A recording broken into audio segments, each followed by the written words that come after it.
This is the Skoda Kylaq SUV. Yes, the first sub 4 meter SUV from Skoda in our country.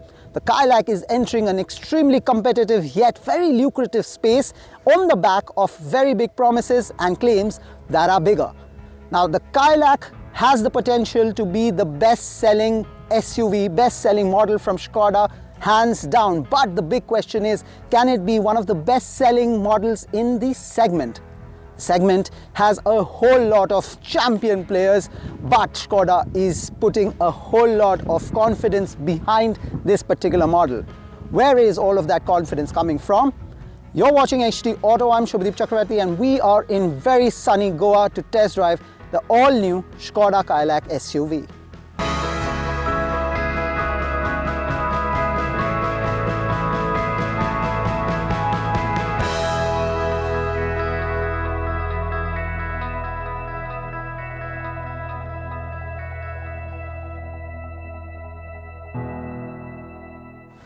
The Kylaq has been made available in 4 variants across 7 color options, and no, you do not get a double tone hue. But clearly, if you look at how the Kylaq is on the outside, the inspiration that it draws from its elder brother, the Kushaq, is evident. Now you get this gloss black finish here in the grille that is somewhat similar to what you already get on the Kushaq. The unique bit is the sculpted bonnet here on the top, which adds a bit of visual character, but a whole lot of muscular presence comes from these very chunky bumpers towards the bottom. And at the side there are the LED DRLs and the headlight units, which is pretty much standard fare for any car in this particular segment. Over at the side you get 17-inch wheels, so the wheel size is pretty good, and you get alloy wheels here as well. And on the side you get body cladding towards the bottom, and what is otherwise a very clean profile with minimal character lines, one line going all the way from the A to the C pillar. Now you get a bit of chrome here on the door handles and a black roof rail. These are not functional roof rails but more for visual aesthetics, and frankly gives the Kylaq an added presence on the road. The wheel arches are fairly large, and at 189 mm of ground clearance it is one of the best in this segment. Even the rear profile has a simple yet quite a pleasing appearance in terms of both the styling and functionality. You get a square type tail light unit here, you get rear wipers, shark fin antenna, and the brake light mounted at the top. Bit of a roof spoiler, nothing too prominent, nothing too much in your face. Now lower half here has that chunky element going for it. Skoda lettering comes here, and a bit of black garnish here right in the middle of the trunk door. Now, particularly one of my favorites is that this car has 446 liters of boot space, which is again one of the best in the segment. So we've packed a whole lot of our luggage here and everything is right in place. Of course, you have more luggage, then you can split fold the seat 60-40 ratio and open up around 1200 liters of cargo area. And there are some very nifty features inside the cabin of the Kylaq as well. So come, let me take you through some of them.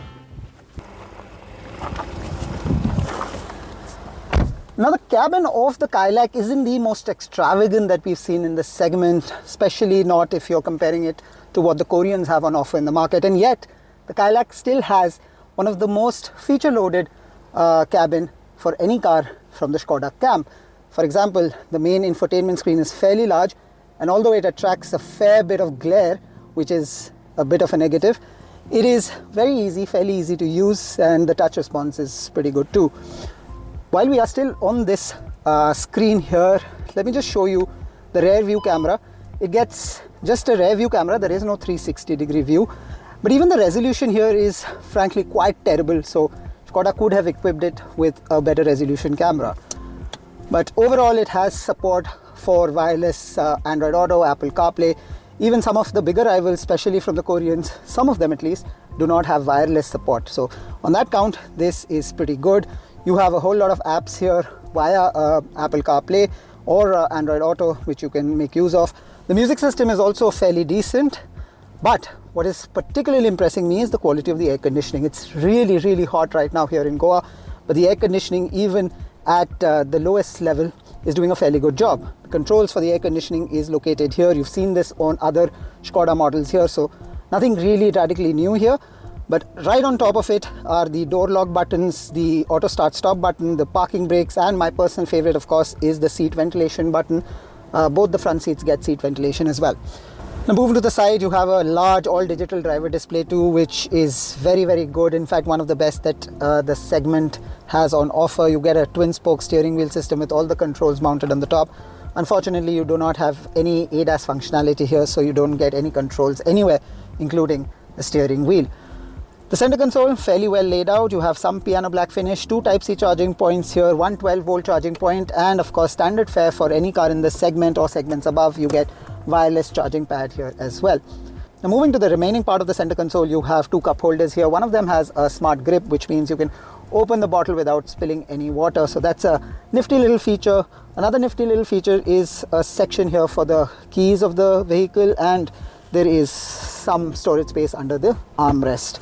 Now you get the manual parking brake here, the gear lever here, again standard fare. On top is a sunroof, crowd favorite. Of course, Skoda would have equipped the Kylaq with it. It comes with a shade here, and it's an otherwise electronically operated sunroof as well. Now the seats here are fairly well cushioned. You get some cladding here on the bottom. The under thigh support for the driver and the front passenger is fairly good too.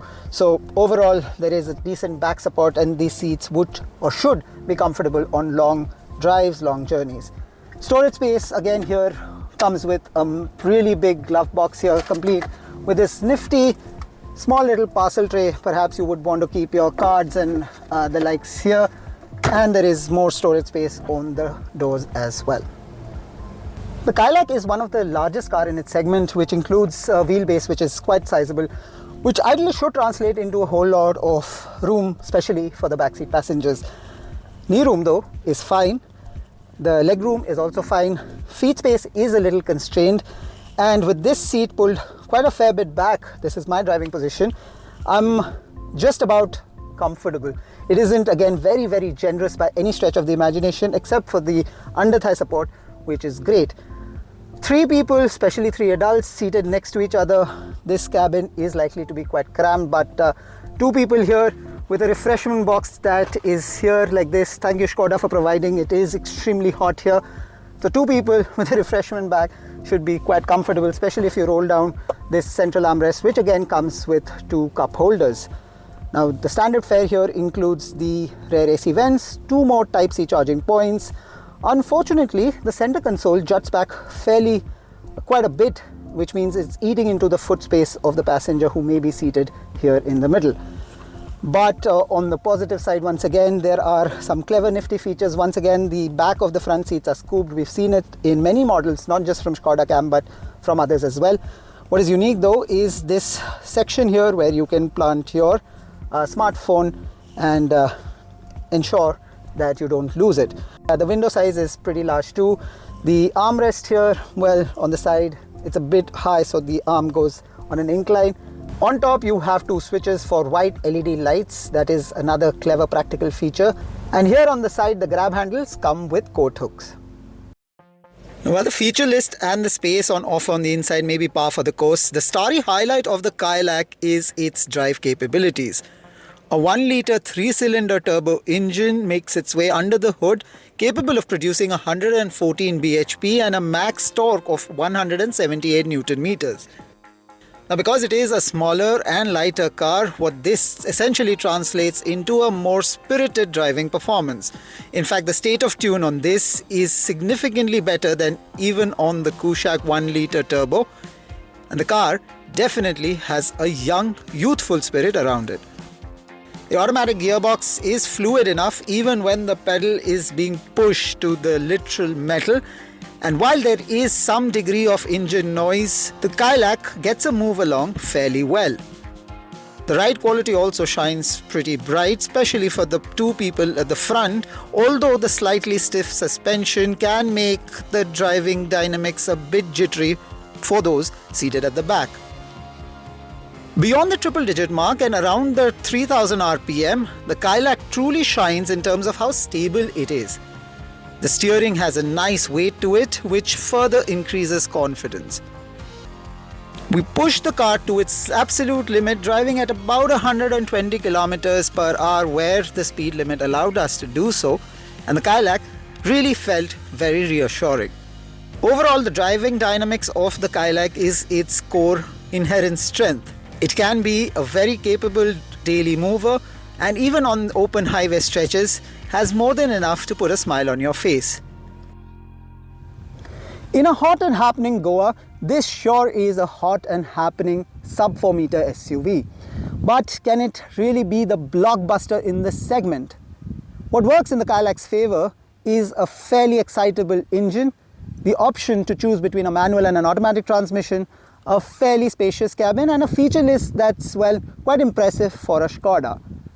The pricing also is very interesting because the Kylaq starts at somewhere around rupees 7.5 lakhs, goes up to about 14.5 lakhs before the taxes kick in. But up against some of its well-entrenched, well-established rivals, the Kylaq could have had a bit more features, especially the resolution of the camera, perhaps also had 360-degree camera. Asking for ADAS would be asking for a little too much, so we understand why that's a miss here.